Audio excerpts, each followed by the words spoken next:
Mesdames et messieurs, bonjour. Bienvenue chez Kyoté, votre chaîne qui vous édifie et qui vous montre comment devenir soi-même et comment explorer la nature, ce dont l'on nous en a fait de plus précieux, qui est la vie dans laquelle nous sommes. Alors, si vous êtes nouveau sur cette chaîne, n'hésitez pas à vous abonner, à liker et à partager aussi, afin d'aboutir les litiges. Alors, nous allons parler des esprits de l'air aujourd'hui. Pour parler de l'esprit de l'air, nous devons comprendre tout d'abord que l'air même en lui, qu'est-ce que l'air? L'air en réalité c'est l'espace, c'est-à-dire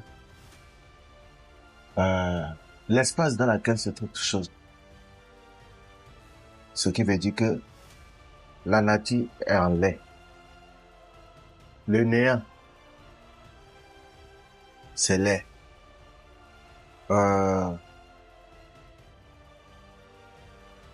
L'air,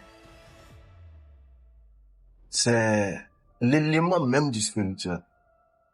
Quand on parle de l'esprit, l'esprit est l'air. C'est la raison pour laquelle on considère les verbes, les propos de spirituel. On considère les verbes de vibratoire. On parle de l'air comme l'élément, en fait, qui réunit le tout, qui passe dans tout. Tout endroit où vous trouvez la terre, il se trouve de l'air. Tout endroit où vous trouvez de l'eau, il se trouve de l'air. Tout endroit où il y a le feu, sans l'oxygène qui est l'air, le feu ne peut jamais prospérer. Et le feu ne peut jamais grandir. Le feu ne peut jamais grandir, disons ainsi. Et c'est en guise de ceci, l'air, on peut la considérer comme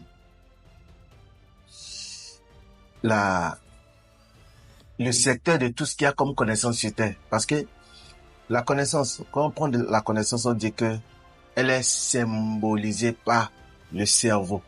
Et le cerveau est qualifié de quelque chose qui est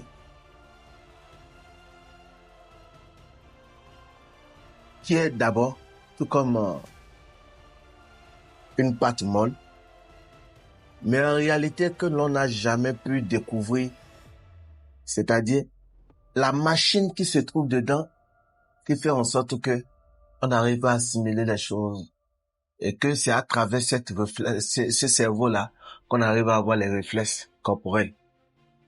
Et c'est le cerveau qui contrôle tout ce qui est réflexe dans le corps. Réaction, quand tu réagis, quand tu as des stimulus, ça vient du cerveau. Et c'est ce même cerveau qui est l'organe qui qualifie l'air dans l'être humain. Et la masse du cerveau est considérée comme l'organe ou la partie qui a une fusion directe avec l'espace. D'où nous avons aujourd'hui de nouvelles idées. Quand on te parle d'idées, on dit que ça t'est arrivé comme ça. Non, l'idée, j'ai reçu une révélation. J'ai été inspiré. C'est à travers le cerveau.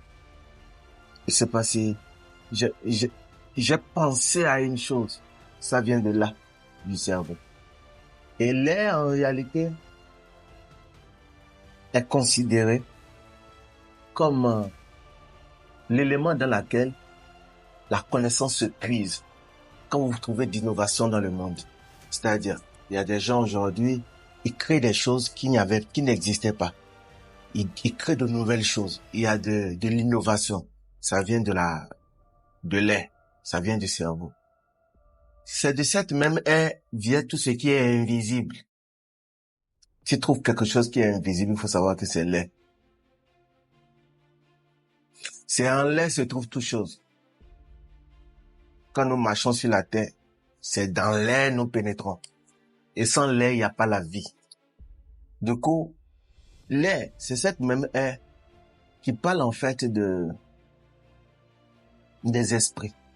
Des esprits comment, en quel sens? Quand on dit qu'est-ce qu'est l'esprit? En réalité, l'esprit, c'est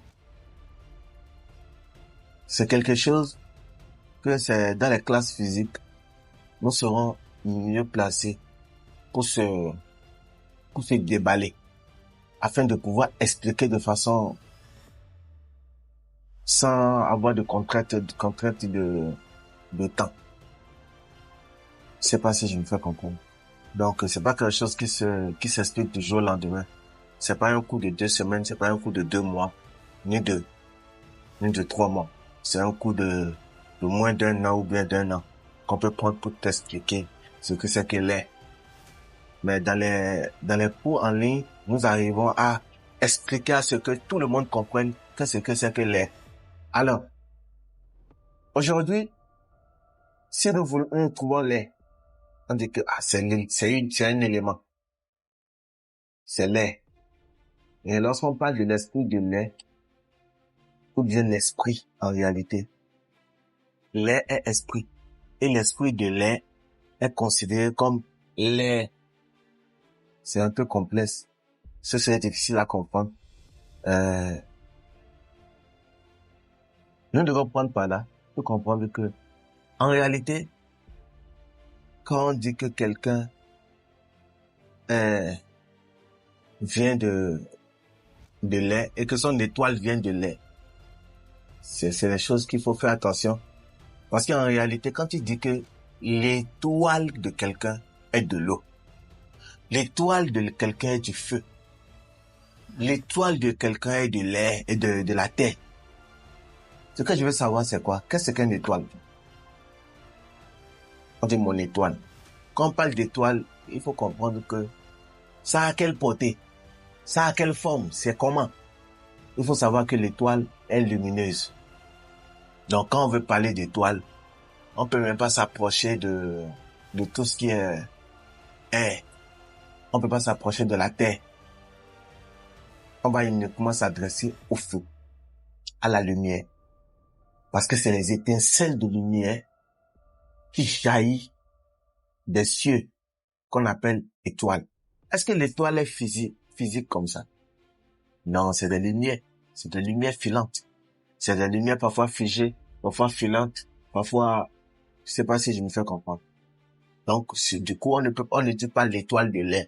C'est de l'amalgame, c'est des mélanges. L'étoile de l'air, l'étoile de la terre, l'étoile de l'eau, tout ça, c'est du radin. Alors, si nous voulons parler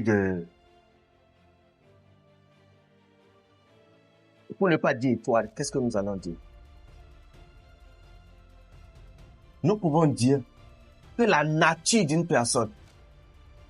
Et quand on parle de la nature d'une personne, on ne peut pas aussi dire que c'est défini par l'air, par le feu, par la terre, par l'eau. Non, non, non. On se dira que ce qui est majoritaire dans la conception de son corps spirituel est eau. Ce qui est majoritaire dans la construction de son corps spirituel est terre. C'est l'air, c'est le feu.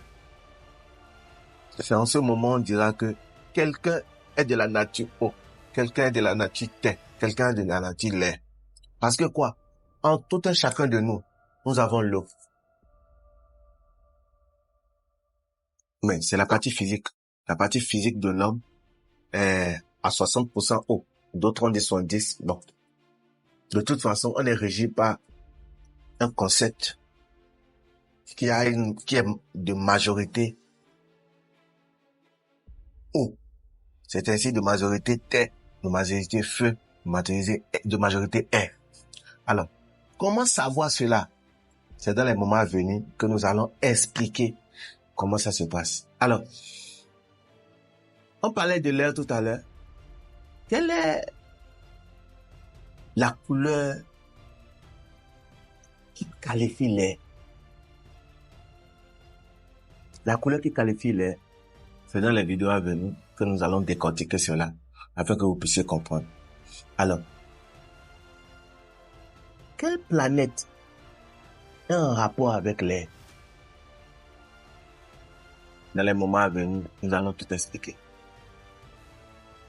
Et pour pouvoir approfondir cela, il nous faut obligatoirement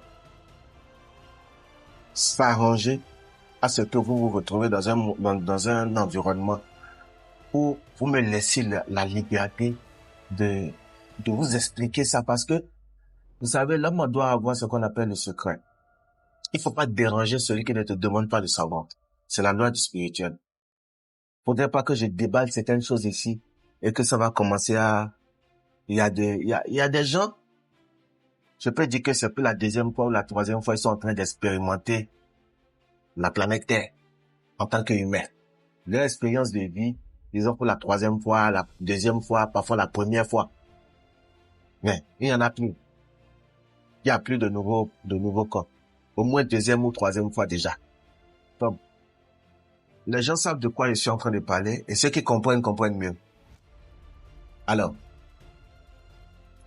faudrait pas que quelqu'un apporte ou bien que j'apporte des connaissances qui viennent déboussoler les gens de leurs connaissances. Je dis bien, je ne suis pas là pour faire des débats religieux. Je ne suis pas là pour parler de la spiritualité. Je ne suis pas là pour parler des dogmes donnés, mais je suis là pour clarifier, pour que nous tous, nous ayons un point d'entente dans nos points de désaccord. D'accord? Celui-ci, il est d'accord avec tant, celui-ci, il est d'accord avec tant. Maintenant, l'essence, ce qui nous lie ensemble, c'est ça que moi, je vais essayer de sortir. C'est la raison pour laquelle, tantôt, mes propos vont basculer du côté religieux, du côté spirituel et du côté scientifique. Donc, il serait bien de ne pas penser que, parce qu'en réalité, que ce soit la science, dite la science d'aujourd'hui, moderne, la science spirituelle,